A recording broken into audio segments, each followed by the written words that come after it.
All right, I just wanted to quickly go through some numerical stuff with the piecewise functions. Your graphs are pretty good. Sometimes you guys have to pay close attention to like the slopes of your lines and things like that. But we're noticing more errors in solving. Not really evaluating as much, though I'm going to go through a couple of those, but more the solving part, so like the part C on here. So if you need a little refresher, I'm going to use this function from one of the retake exams that we gave. And so it's a piecewise function. And so part A says to find f of -4. So remember, they're giving you the x value here, and in the function, you've been given domain restrictions that tell you how the x values that are included for each of the functions listed in the piecewise function. So when they say x is -4, notice that both of these include -4 as endpoints, but this one is where it specifically is included. So an x value of -4 would only be present in this branch specifically, and that's how I would use to calculate it. So I would be plugging -4 in only to that branch. And that would give me 5. So f of -4 is equal to 5. In other words, I would expect to find the point -4, 5 on my graph. The next one I'm going to look at is part B. So part B said to find f of 8. Okay. When I look at the restrictions on the domain, 8 would be part of this x values that are greater than 2. So I'm only going to be plugging 8 into that function, or that branch of the function. And so this is going to give me the square root of 6 plus 4. And without a calculator, I can't simplify the square root of 6 any further. So I would just say that the f of 8 is equal to rad 6 plus 4. And so I would expect to see the point 8 comma rad 6 plus 4 on my graph. And then part C. So part C is a little bit different because if you look at what's being asked here, you're finding x given f of x equals 6. So they're telling you that a y value is equal to 6. We don't really have a visual of any of these, which ones actually reach 6.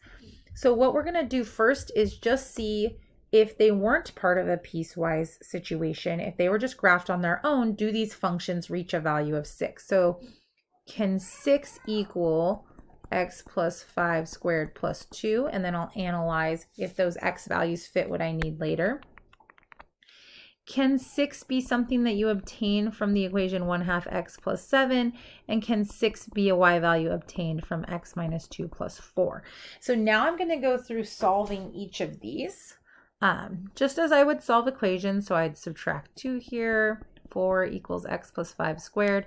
I would square root both sides. So I'm not going to forget my plus or minus here. And so here I get, if this parabola was graphed on its own, it does actually reach a height of 6 at 2 different locations, +2, and then when I subtract 5 from the other side, -5, which would be -3, and -2 minus 5, which would be -7. The second branch of the graph is a line, and I'm going to see if that linear function reaches a height of 6. So I would subtract 7 and then multiply by 2. And I get -2. So this line has a point on it of -2 comma 6. At an x value of -2, it reaches a y value of 6. And then lastly, I'm going to try the square root function. So I'm going to subtract 4. So I have 2 equals the square root of x minus 2. I'm going to square both sides. And I'm going to add 2 over and get 6. And I'm just going to check real quick if I plug 6 in here, if it makes sense. Because remember, sometimes when you square both sides, you create something a little bit ambiguous. Something that was negative could now be positive, and something that was positive will also be positive, and you wouldn't be able to tell them apart. But it seems to make sense if I plug 6 in there that it works. So this square root graph does reach a height of 6 when x is 6. Now what I'm going to do is I'm going to go through and see if these things meet the requirements of our domain restrictions. So when I go through and I check this first graph, so remember what I found out here. I found out this parabola, this equation of this parabola, can equal a y value of 6 when x is equal to -7 or -3. When I look at the restrictions on the parabola, that branch is not graphed in its entirety. It's only graphed for x's that are less than -4, which means this point that reaches reaches 6 won't actually be graphed. You won't actually see the point negative 3, 6. Sorry, you probably heard my kids screaming. Okay, so negative 3, 6 is a point on this parabola, but it's not a point graphed in the piecewise function because an x value of negative 3 doesn't fit this domain of x is less than negative 4. But the x value of negative 7 does. So we would assume that that would be something we would see on the graph is this point negative 7, 6. The next one we have is that x is equal to negative 2.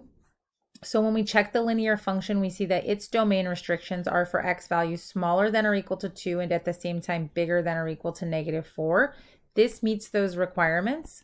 So x can also be negative 2. Lastly, for the square root function, we see that x would have to be values bigger than 2, and x equals 6 is a value bigger than 2. Oops. So x can equal 6. So we actually have 3 solutions here.